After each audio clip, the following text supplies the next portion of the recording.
নমস্কার বন্ধুরা, Bengali food জাংশনে আপনাদের সবাইকে আরও একবার স্বাগত জানাই। আজকে আমি আপনাদের জন্য নিয়ে এসেছি দেশি কাঁকড়ার ঝাল। আমার চ্যানেলে আরও দুটো কাঁকড়ার রেসিপি আছে, আপনারা চাইলে দেখে নিতে পারেন। কাঁকড়া কিন্তু সমুদ্র আর দেশি দুটো হয়। আমি সমুদ্রের কাঁকড়ার রেসিপিও দিয়েছি, আবার দেশি কাঁকড়ারও। আশা করি আজকে আমার রেসিপি আপনাদের ভালো লাগবে, আর ভালো লাগলে কিন্তু একটি লাইক, কমেন্ট ও শেয়ার করতে ভুলবেন না। চলুন দেখে নিই। দেখুন, এখানে নিয়েছি দেশি কাঁকড়া, যেগুলো পুকুর বা ছোট ছোট বিলে পাওয়া যায়। এই কাঁকড়াগুলো কিন্তু খুবই খেতে ভালো হয়, তবে কাঁকড়া পরিষ্কার করা বা কাঁকড়া কাটা কিন্তু খুবই ঝামেলার ব্যাপার। আপনাদের কিন্তু খুব সাবধানে কাঁকড়াটি কাটতে হবে। আমি এখানে ভালো করে কাঁকড়া কেটে পরিষ্কার করে ধুয়ে নিয়েছি। দেখতেই পাচ্ছেন কাঁকড়া কাটার ভিডিও আমার চ্যানেলে আছে। এর সাথে এখানে নিয়েছি আলু, টমেটো, পেঁয়াজ কুচি, আদা, রসুন, কাঁচা লঙ্কা বাটা, জিরে, শুকনো লঙ্কা, গরম মশলা, হলুদ গুঁড়ো, লবণ, জিরে গুঁড়ো, নুন, কাঁচা লঙ্কা, কাশ্মীরি লঙ্কার গুঁড়ো, তেজপাতা ও ধনে গুঁড়ো। আজকে আমি কাঁকড়ার যে ঝাল বানাবো সেটি কিন্তু দারুণ খেতে হয়। আপনারা আমার রেসিপি ফলো করে এইভাবে কাঁকড়ার ঝাল বাড়িতে তৈরি করে নিতে পারেন। প্রত্যেক বন্ধুদের কাছে অনুরোধ রইল ভিডিওটি স্কিপ না করে পুরো ভিডিওটি দেখার। আর আপনারা যদি আমার চ্যানেল নতুন ভিজিট করেন আর চ্যানেলটি ভালো লাগে, তাহলে চ্যানেলটি সাবস্ক্রাইব করে পাশে থাকা বেল বাটনটি চাপ দিয়ে দেবেন। আমি যখনই কোনো নতুন রেসিপি দেবো আপনারা খুব সহজেই দেখে নিতে পারবেন। আমি কড়াইতে প্রথমে সর্ষের তেল দিয়ে সামান্য নুন হলুদ দিয়ে আলুগুলো ভেজে নিয়েছি। এবার আরও একটু তেল দিয়ে আমি ধুয়ে পরিষ্কার করে রাখা কাঁকড়াগুলো ভেজে নেব।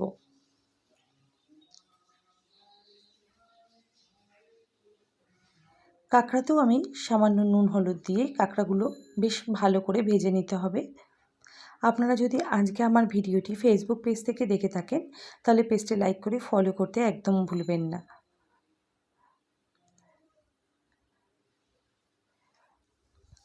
কাঁকড়াটি মিনিট 5 ধরে ভাজতে হবে। ভালো করে ভেজে নিয়ে আমি আলুর মধ্যেই কাঁকড়াগুলো তুলে রাখবো।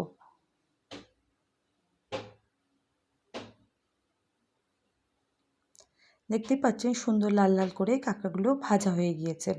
এরপর আর একটু তেল দিয়ে কড়াইতে তেজপাতা, গোটা জিরে ও শুকনো লঙ্কা ফোড়নের জন্য দিয়ে দেব। ভালো করে মশলা থেকে সুন্দর ফোড়নের থেকে গন্ধ বেরোলে এরপর কেটে রাখা পেঁয়াজটি দিয়ে দিচ্ছি।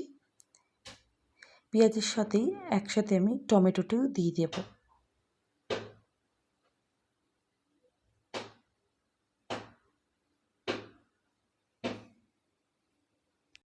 এরপর ভালো করে নাড়াচাড়া করে নেব।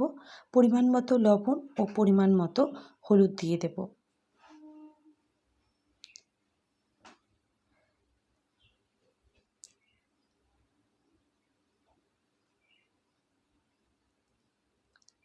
এরপর দিয়ে দিচ্ছি খুব সামান্য পরিমাণে চিনি, যাতে পেঁয়াজের রঙটি খুব ভালোভাবে হয়। চিনি দেওয়ার পর একটু নাড়াচাড়া করে নিয়ে এখানে আমি একে একে সব মশলা দিয়ে দিচ্ছি। প্রথমে আদা, রসুন, জিরে বাটা, তারপর ধনে গুঁড়ো, জিরে গুঁড়ো ও কাশ্মীরি লঙ্কার গুঁড়ো।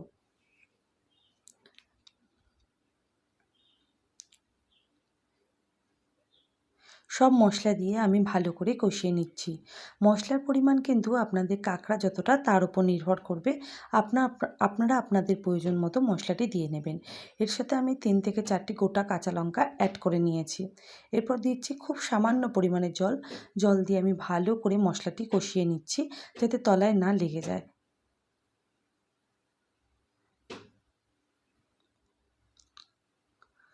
মশলাটি কষতে কষতে সামান্য তেল বেরিয়ে আসলে তারপর সেখানে আমি ভেজে রাখা আলুটি অ্যাড করে দেব। এরপর আমি কাঁকড়াটিও দিয়ে দেব, যেই কাঁকড়াটি আমি আগেই ভেজে রেখেছিলাম। আমি এখানে কাঁকড়াটি আলু দিয়ে রান্না করেছি, আপনারা চাইলে শুধুও রান্না করতে পারেন।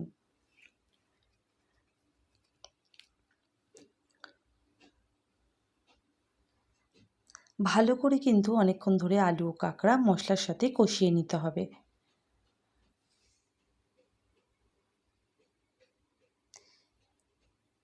এরপর এখানে আমি সামান্য গরম মশলা গুঁড়ো ও সামান্য গোলমরিচের গুঁড়ো অ্যাড করে দিলাম।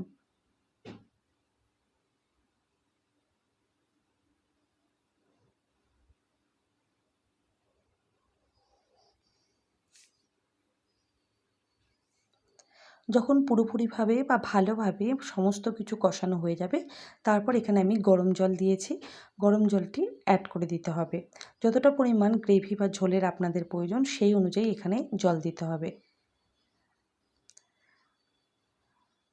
জল দিয়ে গ্যাসের ফ্লেমটা কিন্তু বাড়িয়ে দিতে হবে, যেহেতু আমাদের আলু ও কাঁকড়া দুটোই ভাজা ভাজা হয়ে আছে। ব্যাস মিনিট 5 থেকে 7 ফুটিয়ে নিলে আজকে আমাদের কাঁকড়ার ঝাল পুরোপুরি রেডি হয়ে যাবে। আশা করি প্রত্যেকের ভিডিওটি ভালো লেগেছে, আর সবাইকে অসংখ্য ধন্যবাদ ভিডিওটি দেখার জন্য। সবাই খুব ভালো থাকবেন। দেখা হচ্ছে পরের কোনো ভিডিওতে।